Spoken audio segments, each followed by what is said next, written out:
Okay, so in summary of my previous videos,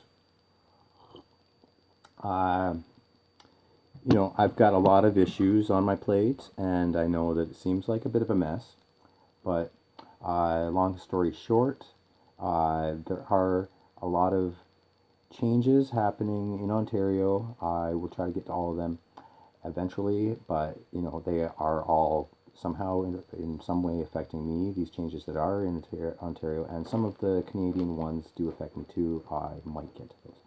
And so to begin with, will be homelessness because I'm not personally homeless, but I am on social assistance, and these changes not only affect the people on assistance, the homeless who are like the homeless problems are a lot more than just like funding cuts. Like there's also programs being changed, but for my own personal story, because for the homeless deal, I will be connecting with a lot of the community involved in helping people and helping to build the community base in my own city to further those efforts, and contacting organizations and all of everybody that's kind of involved to try to get everybody together on the same page with the community initiative.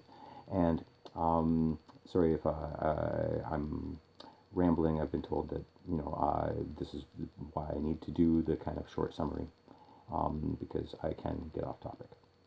Uh, However, for social assistance, that is also a pilot project. So people may say, "Oh, well, that doesn't affect me." But if these projects go through, it will affect you if you are on assistance, and or not just for those on assistance, but those that work as uh, staff members within the social assistance program. Like your case managers. These the biggest changes are to the job programs. So staff that are in Ontario job connection programs that already exist have been getting a lot of budget cuts. They will be getting outsourced, losing their jobs to these corporations that have been allowed to come in and start to dictate how our social system works. Foreign interests, not Canadian.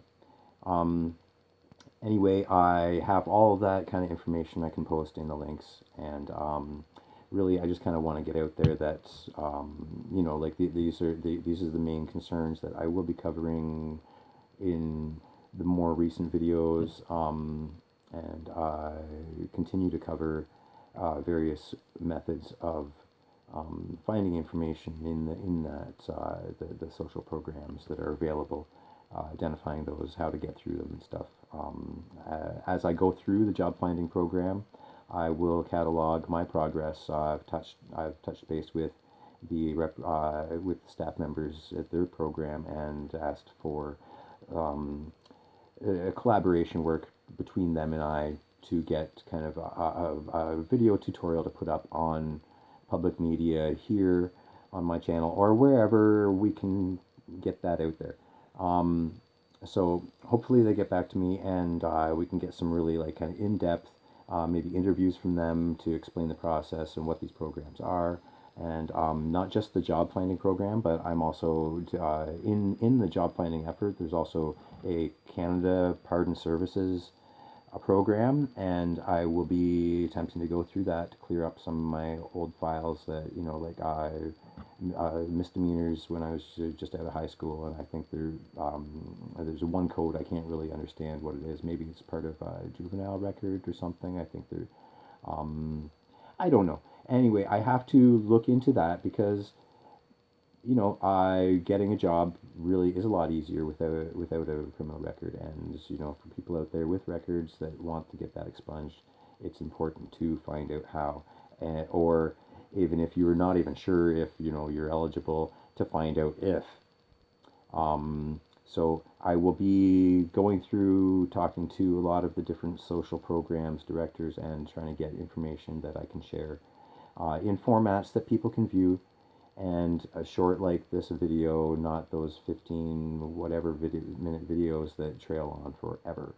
Um, But as for any kind of donation efforts or anything, I'm going to really limit that to any charity organizations I have, or any possible travel expenses I may incur if I continue this work beyond my own city and need travel money, right? Because I'm on assistance and I can't quite afford all that.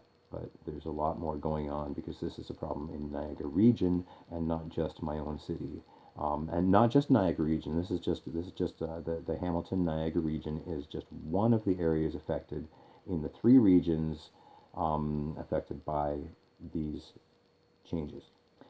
So I will be going into more detail, talking to people. I'm going to see who I can get to come on here and talk with us, and I will keep going, and I'm going to keep pushing, and hopefully that makes my previous stuff a little bit more clear because like I started talking about healthcare, school, and those are things that affected me too because um, uh, I need schooling to continue my training.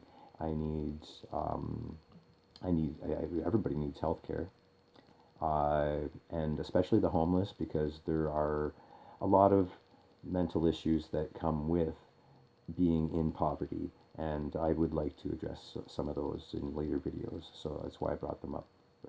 Um, But I will get back to all that, and my main focus will be homelessness for now. I know I said First Nations at one point, and I will be getting back onto that. I know I'm not First Nations myself, but I do have some friends who may be able to get me into contact with people to talk to on those issues so that we can have some firsthand accounting of what's going on. But other than that, for the First Nation issues, I do have uh, information I can share in PDF format or in links to various sites. But this is all stuff you can look up on Google.